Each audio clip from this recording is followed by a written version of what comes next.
mengapa mereka takut menikah? Karena yang pertama, karena mungkin dia merasa bahwa menikah itu tidak ada kepentingan mendesak. Iya. Kalau seandainya dia, ya misalnya dia mohon maaf, misalnya ruseknya Guys. seger bang, Ini lebih nyaman sini ya. luar biasa. Bang, nikah udah berapa tahun bang? Abang nikah sejak tahun 2014. 2014. 10 tahun lah. 2014 berarti udah hampir 11 Awal tahun. 2014 Berarti mau Januari. 10 1 tahun. Januari. Oh, ngeri pula ya bang. 1 Januari 2014 Abang nikah. 1 Januari 2014. Ya, di kau? Aku September 2015. Kalau tak September. salah ya bang. Tak salah, tahu binimu marah nih. Itu tanggal penting Tanggal itu penting bro. ya bang. Tapi yang lebih penting itu sebenarnya bukan tanggalnya bang, momennya bang. Karena momen di situ tuh yang rasanya tuh Bagi berbeda. istri itu tanggal tuh juga penting nih, harus kita ingat tau enggak? Bukan hanya sekadar momen. Itu bahasa tidak mau disalahkan saja.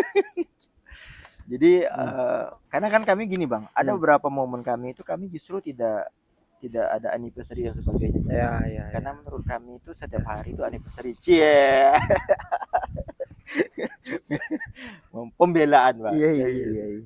Boleh. Jadi sekarang itu bang, pada saat abang ingat kak waktu aku datang ke abang 2000 berapa tuh bang? 2000. Udah nikah lah bang tuh. Belum Kah? Udah nikah kah? Udah Nikah. Udah. Pada saat itu kan aku nanya, bang, aku mau nikah nih bang. Ya. Itulah. Ingat abang kata bilang apa? Jangan nikah dulu, kan udah. Abang melarang aku waktu itu nikah kan? Iya. Kata aku ngapa pula dia ini melarang orang nak buat kebaikan gitu.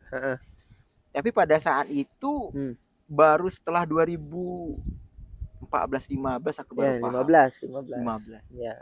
Itu aku baru paham. Ngapa pada saat itu abang tidak mau aku nikah? Kan di para kalau seandainya wallahualam ya itu takdir, tapi kondisi pada saat itu bukan aku siap nikah, tapi sih karena kebelet nikah. Iya kan, banyak orang tuh karena nengok kawan-kawan yang sudah nikah bang, nengok apalagi niat abang udah nikah, ya kawan-kawan lain kok enak ya nikah tuh gitu kan, nikah tuh bisa duduk berdua boncengan dan sebagainya gitu kan. Akhirnya seru nih kalau nikah kayak gitu. Tapi faktanya ketika dipelajari pada saat itu aku memang modal nekat doang tuh bang. Modal punya pekerjaan ya wes selesai, berarti udah siap untuk nikah gitu. Punya uang, yang penting bisa menafkahi istri ya udah. Ternyata setelah abang nyuruh itu kan aku belajar lagi tuh bang. Dan ternyata bang, konklusi aku ya bang setelah belajar ya bang, andaikan pada saat itu aku nikah bang, cerai mungkin bang. Karena apa? Secara emosional, secara psikologi, secara mungkin ekonomi, mungkin pada saat itu lumayan lah bisa dikategori. Tapi ternyata itu kalau dilanjutkan itu bermasalah. Nah itu yang aku rasakan bang. Kalau menurut abang, persiapan paling dibutuhkan ketika seorang tuh kapan sih siapnya nikah? Kapan siapnya nikah? Ketika dia ingin nikah. Ketika dia nikah. Ya, sebenarnya pandanganmu terkait dengan tadi itu juga tidak sepenuhnya benar ya. Benar. Kenapa? Karena ketika andai bilang tadi kan, andai kalau aku nikah duluan bang, mungkin cerai juga bang. Enggak juga gitu ya, enggak juga gitu. Karena kalau misalkan dia nikah karena kebelet, gimana? Boleh nggak? Ya boleh gitu, karena Islam itu memang mengajarkan kayak gitu, solusi gitu. Misalkan kan ada standarnya ya dalam Islam. Betul. Kalau misalkan sudah ada kecenderungan, keinginan seseorang tuh udah ingin mau menikah, maka untuk melakukan muncul naluri seksualnya gitu. Maka ya solusi dalam Islam adalah apa? Menikah. Itu pertama. Iya, namun jika dia tidak mampu, ini kan ini jika tidak mampu, tapi hukum asalnya apa? Dia dianjurkan untuk menikah. Tapi jika dia tidak mampu, barulah ada ya menundukkan pandangan, puasa dan seterusnya kan gitu. Nah, tapi hukum asalnya yang diperintahkan oleh syariat itu adalah nikah, menyuruh menikah gitu. Jadi kalau misalkan ada orang alasan, kenapa kau nikah? Karena udah kebelet ya. Yaitu dia mengambil solusi yang memang sudah itu ditawarkan dengan Islam daripada dia berzina kan gitu. Nah, persoalannya adalah apa? Apakah menikah itu hanya untuk keperluan pemenuhan seksual saja? Nah, tentu tidak. Nah, ini juga harus dipahamin oleh teman-teman yang pengen kebelet gitu. Jadi jangan keburu kebelet baru ingin nikah gitu, tapi tanpa tahu ilmunya gitu. Jadi harus tahu ilmunya dulu gitu. Persiapan pranikah tuh boleh jadi itu sudah dibekali sejak mungkin dia udah balik gitu. Itu dalam proses pendidikannya tuh sudah diajarkan gitu. Jadi memang tidak secara langsung gitu ya, tapi memang dia bertahap gitu. Ada kemandirian, kemudian benar. ada rasa tanggung jawab gitu.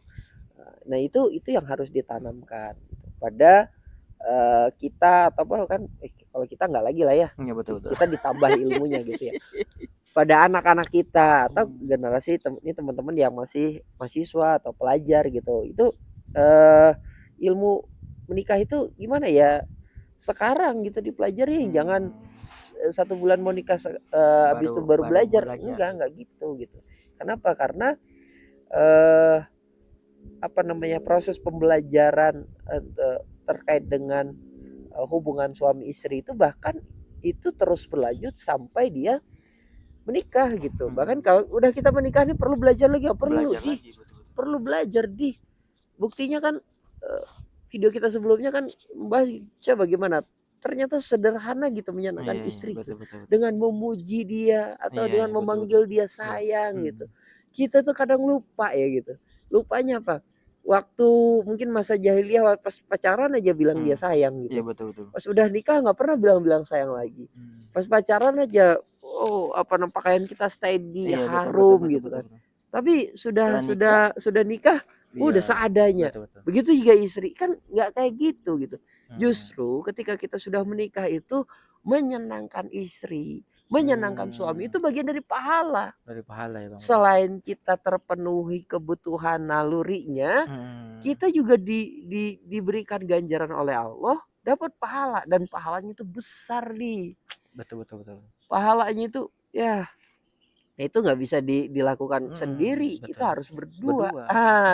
Gitu. Makanya dalam Islam itu ketika orang menikah itu maka dia sama saja sudah menyempurnakan sebagian agama. Iya, ibaratnya tuh berdirinya itu udah dengan dua kaki. Kalau belum menikah baru 1 kaki.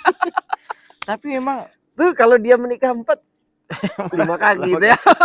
Enggak gitu.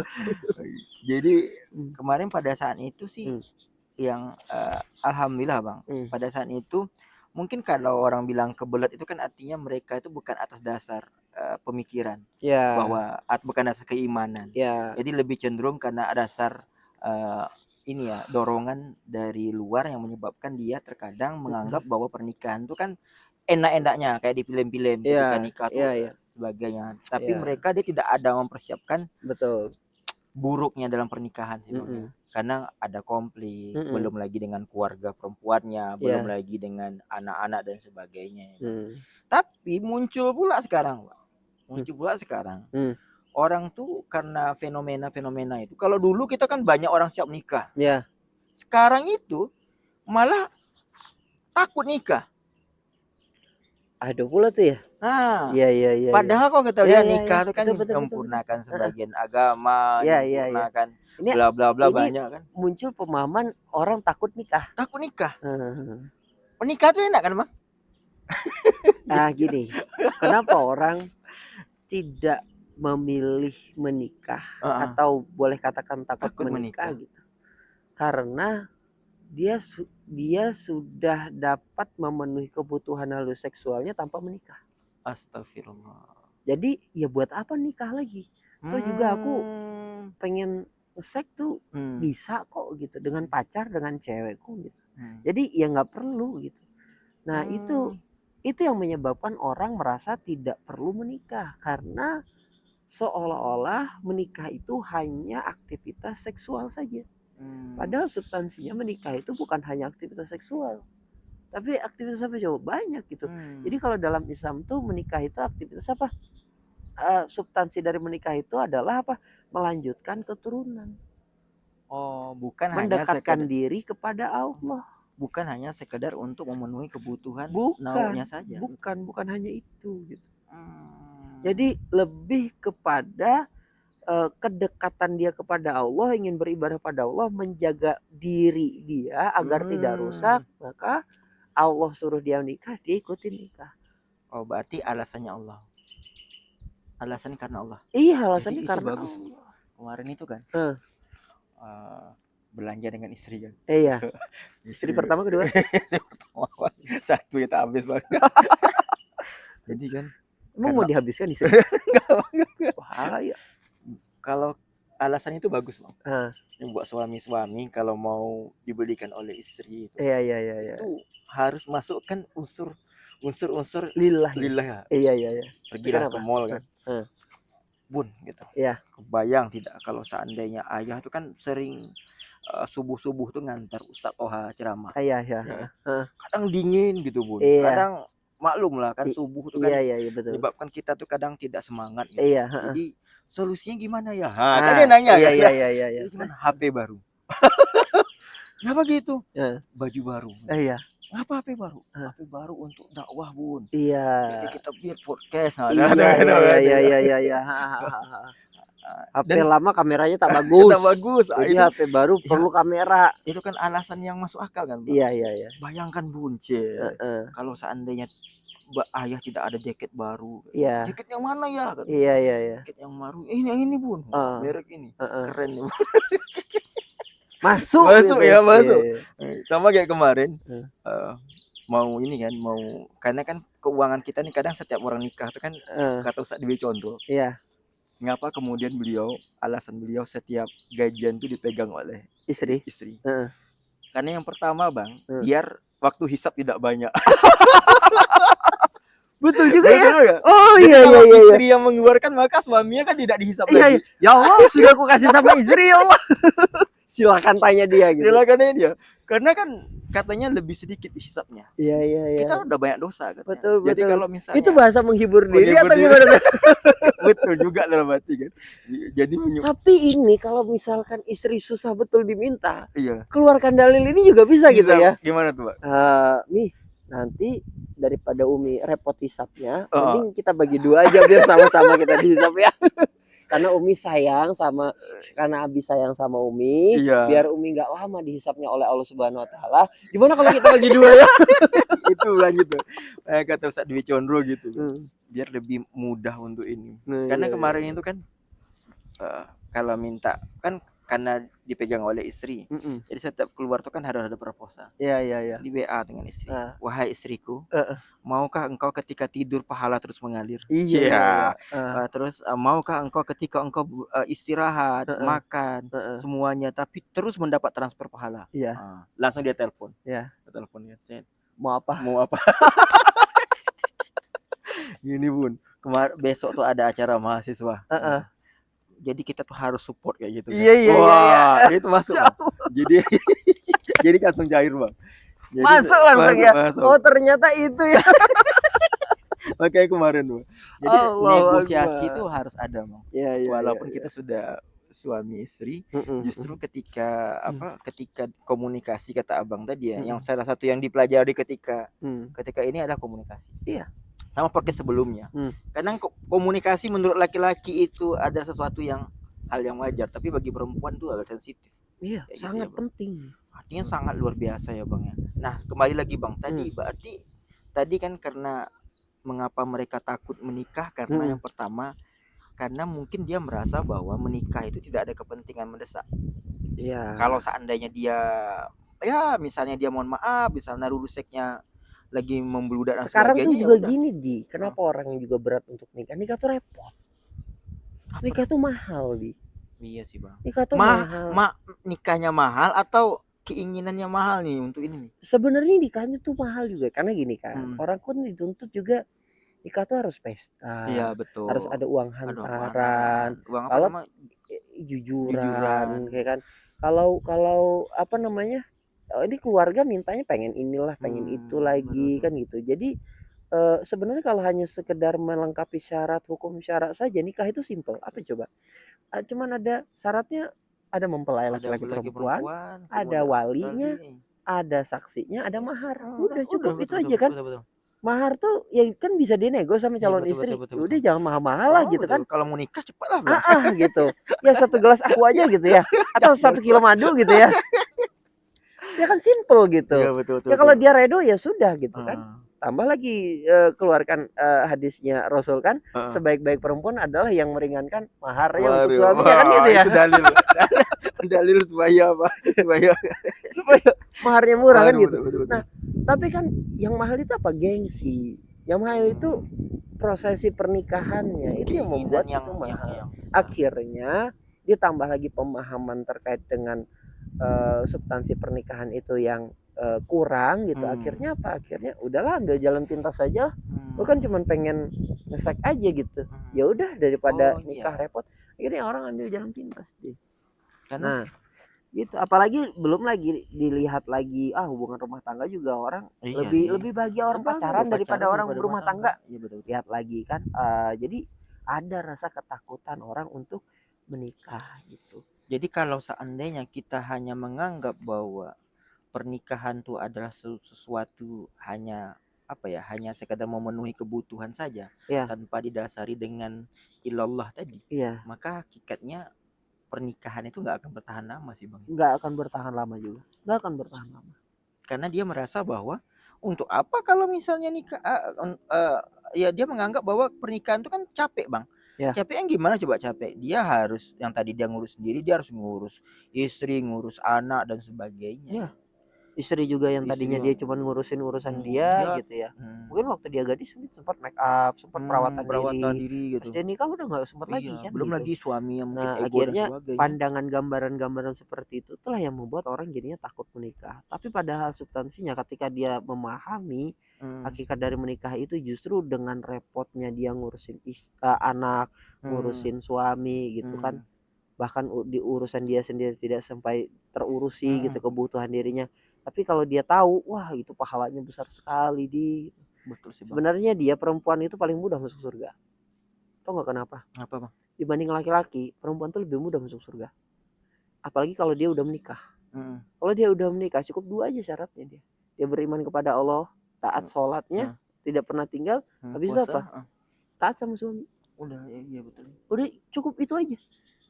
Kan simpel kan? Beda kalau suami itu laki-laki itu. Laki-laki tuh punya tanggungan apa, bahkan masuk surganya istri atau masuk nerakanya istri itu jadi tanggung jawabnya suami juga. Berat jadi suami.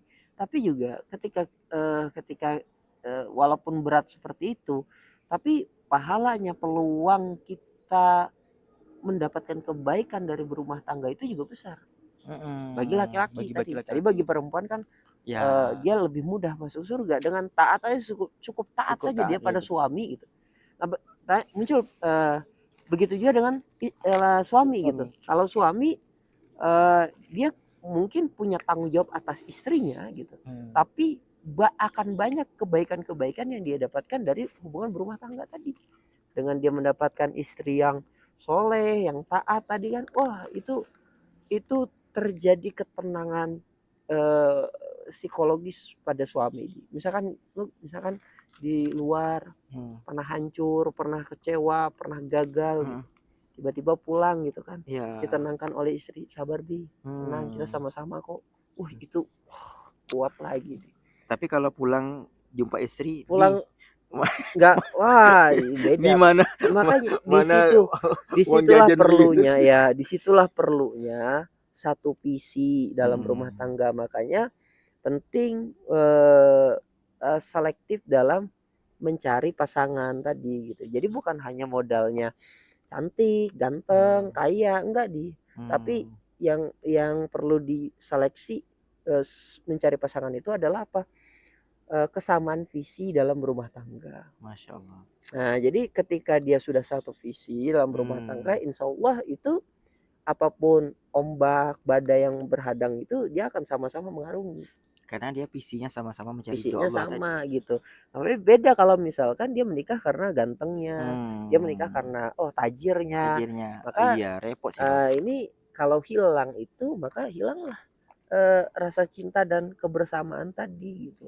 Masuklah setan situ menggoda untuk merusak hubungan suami istri tadi.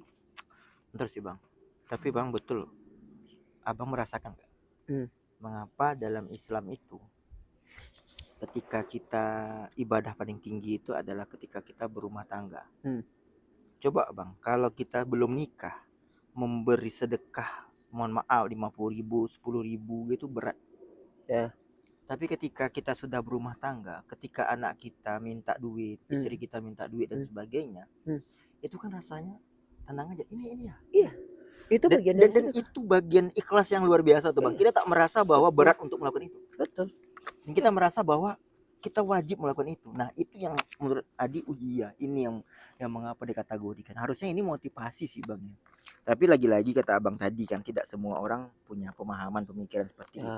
Mungkin mereka telat menikah, mungkin ada visi misi atau tujuan tertentu yang belum mereka capai.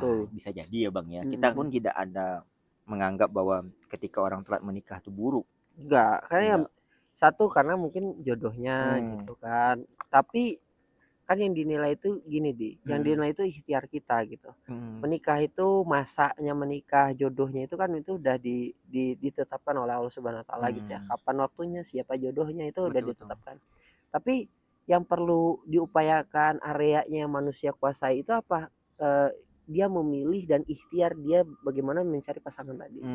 Perkara kapan dan siapanya itu dia serahkan sama Allah. Gitu. Tapi maka proses dia tuh akan sama nilainya dia sudah menikah ketika dia sudah melakukan proses upaya untuk mencari pasangan itu. Dan itu dilakukan secara maksimal. Ya itu dilakukan dengan maksimal, dengan ikhtiar yang benar gitu. Ada juga ikhtiar yang salah. Dengan cara apa coba? Pacaran. Itu kan ikhtiar mencari pasangan yang salah gitu. Kenapa? Karena itu tidak dibenarkan dalam Islam gitu. Ada juga yang istilahnya pakai ta'aruf, tapi ta'aruf ya kayak pacaran juga, nyawa juga Jadi yang Allah nilai itu ketika kita mau niat nikah saja, bukan hanya niat saja yang dilihat. Ada ikhtiar untuk itu. Ya ikhtiarnya apa coba? Ikhtiarnya salah satunya ya mendekatkan diri kepada circle apa namanya? Circle yang baik yang gitu. Akhirnya kita menemukan juga orang yang sama visi dengan kita. Iya gitu. Jadi misalkan kita ingin suami yang soleh, tentu kita harus mendekatkan diri kepada circle yang solehah dulu gitu. Tapi bukan berarti campur baur juga ya. Nah, juga ada komunitas yang laki perempuan campur baur, ya itu juga tidak benar juga kan gitu. Intinya gini, kita tuh mempersiapkan kalau kita ingin dapatkan laki-laki yang baik, maka kita harus jadi perempuan yang baik dulu. Begitu juga kalau kita ingin mendapatkan istri yang baik gitu, istri yang solehah, maka kita harus dapatkan kita harus menjadi laki-laki atau suami yang soleh dulu gitu. Jangan sampai kita mendapatkan istri dengan bersyukur, tapi istri mendapatkan kita, menerima kita dengan bersabar. Pernah nggak lu dengar cerita kisah tai hijau nih? Apa tuh Bang? Tai hijau, pernah dengar tai hijau nggak? Nggak tahu. Nah, jadi ini menarik. Apa tuh Bang? Kisah tai hijau. Jadi ini alkisah di suatu tempat gitu lah. Ada di satu kampung ada satu goa di kampung itu yang goa itu sakral. Sakralnya apa? Sakralnya ada goa pintu masuk, ada goa pintu keluar gitu. Betul. Dan ketika seseorang masuk dalam pintu goa dan keluar sampai keluar tidak menginjak tai hijau, tai hijau nih istilahnya, dia katanya akan mendapatkan perempuan pasangan yang cantik. Kalau dia laki-laki dapat istri yang cantik, kalau apa namanya, kalau perempuan dia dapat suami yang ganteng, yang kaya, yang bagus gitu kan. Akhirnya datanglah 3 orang pemuda. yang ingin mencoba challenge itu. Ketika dia selesai lulus SMA, maka 3 orang pemuda ini, katakanlah sebutlah namanya Dono, Kasino, Indro. Iya. Datang sini. Akhirnya dia coba, ayo katanya kalau orang yang tidak nginjak tai hijau, maka nanti dia dapat istri yang cantik. Betul. Istri yang solehah, istri yang kaya raya. Cobalah. 1 orang nih masuk, si Dono dulu. Dono masuk, Dono masuk. Belum apa-apa, sudah terpijak teriak. Wah, kena lah nih, kata Kasino, kata Indro, udah kena lah nih. Iya. Gitu. Udah keluar, ditunggu di pintu keluar, lihat, udah bersimbah dengan tai hijau. Masuklah Kasino lagi. Masuk Kasino. Wah, Kasino hati-hati jalan supaya nggak keinjak. Udah kelihatan tuh di muka goa mau keluar. Pas dia mau keluar, pop keinjak. Akhirnya kena deh nih. si Kasino kena juga gagal. Akhirnya si Indro lagi. Indro masuk dengan cepat, lari Indro jalan hati-hati kena juga. Jalan pelan-pelan kena juga. Akhirnya si Indro lari cepat. Ketika lari ngebut si Indro, akhirnya keluar. Ketika keluar, si Dono sama Kasino kan heran. Lihat, ada hijau. Oh, nggak kena kai hijau. Yeay, kata si Indro, aku dapat istri yang cantik. Dia bilang gitu. Singkat cerita, sekitar 7 tahun berlalu setelah dia tamat SMA. 7 tahun berlalu, ketemulah si Dono sama Kasino. Dono, Kasino. Woi, lama nggak jumpa. Udah seperti kawan SMA jumpa. Itu ngobrol lah. Ingat nggak waktu lulus SMA dulu kita masuk ikut ke gua. Itu? Iya, ke gua itu. Bini kok kayak mana? Betul nggak? Dia bilang gitu kan, kata si Dono. Si Kasino bilang, ih, bini aku janda. Masya Allah. Punya anak 5. Ya kan gitu. Cantik nggak? Ya namanya janda udah punya anak 5 gitu. Tapi kenapa? Ya alhamdulillah lah, bersyukur. Cuman ya betul lah, kalau dibilang cantik ya seadanya lah gitu kan. Kalau dibilang ya udah janda 5 anak pula, dapat bonus langsung dapat anak 5, kata si Dono. Tanya, Lukas gimana? Aku memang gadis sih, tapi gadis tua gitu kan gitu. Kaya nggak juga gitu kan. Tapi dia alhamdulillah dia penyayang lah. Iya bener ya katanya, dapat tai hijau itu kayak gitu ya katanya gitu. Ya udahlah, kita syukuri yang kita punya lah gitu kan. Terus BTW Indro gimana gitu. Akhirnya dia cari lah di sosmed, dia apa, temu lah alamatnya si Indro. Ya akhirnya singkat cerita, pergi dia datangin alamat Indro. Lihat, bener dia alamat Indro. Bener. Alamatnya tuh rumah megah mewah. Masa sih si Indro tinggal di sini? Dengan ragu-ragu ketok juga lah, kata ketok, ting, pencet bel. Pencet lagi bel, ting ting. Akhirnya gak lama keluar perempuan cantik, seksi, pokoknya cantik dah gitu kan. Bener ini rumahnya Indro? Iya bener Pak. Siapa ya? Kami temennya Indro, saya Dono sama Kasino gitu. Oh, temen waktu SMA-nya ya, itu sering tuh diceritakan Indro, Mas Indro. Masuk dulu lah katanya kan gitu. Akhirnya masuk. Mas Indro-nya ada, dia lagi pergi keluar. Tunggu aja bentar katanya kan gitu. Akhirnya ngobrol lah bertiga. Lama nggak jumpa, kemana aja gini. Nah singkat cerita, memberanikan diri lah si Dono nanya. Gini Bu, bilang gitu kan. Ke istrinya. Gimana sih cerita ke istrinya Indro? Gimana sih ceritanya bisa dapat si Indro dulu? Ya saya dapat suami Mas Indro tuh ya dulu sekitar 5 tahun yang lalu. Dia pergi ke goa juga. Saya pergi ke goa juga. Goa itu ya, iya goa. Akhirnya saya masuk sama teman-teman. Teman-teman semua nggak ada yang kena injak tai hijau, dan saya kena tai hijau. Ya gitulah jadinya ceritanya Mas, katanya kan gitu. Makanya saya dapat temannya Mas ini. Jadi si Dono sama Kasino bilang gini, alhamdulillah ya kita dapat istri memang bersabar, tapi istri kita mendapatkan kita dengan syukur gitu. Betul. Sementara si Indro beda gitu ya. Si Indro ya dapat istri, dia memang bersyukur, tapi istri yang bersabar dapat dia. Nah, kacau jadi gitu. Jadi poinnya apa di? Poinnya kalau kita ingin dapatkan istri yang soleha, yang sesuai dengan inginnya kita gitu, kita cermin dong, ngaca dong gitu dulu kan. Kita layak nggak dapat kayak gitu. Kalau belum, ayo kita layakan dulu gitu. Kita berusaha untuk jadi diri yang lebih baik gitu. Betul. Kita ingin dimengerti, tentu kita mengerti orang gitu. Kita ingin dapatkan istri yang solehah, yang apa namanya, yang original gitu ya. Maka kita juga harus menjaga pandangan kita juga harus menjaga sikap kita gitu. Kita ingin istri yang ngerti agama, ya kita juga harus paham dulu agama gitu. Betul. Maka kita harus mulai, dan itu yang ayat dalam Al-Qur'an kan, janji Allah mengatakan bahwa laki-laki yang baik untuk perempuan yang baik, perempuan yang baik untuk laki-laki yang baik. Itu janji Allah. Maka jika di antara kita ingin mendapatkan pasangan yang lebih baik, maka ya, kita layakkan. Dan gitu, kalau kita bersyukur, ingat ya, kalau kita bersyukur atas nikmat yang Allah berikan, insya Allah nikmat itu akan Allah tambah. Maka kalau kita bersyukur dengan istri yang sudah kita dapatkan, maka insya Allah Allah akan tambah. Ini bahaya nih bang, bahaya bang nih. Iya ya, sudah.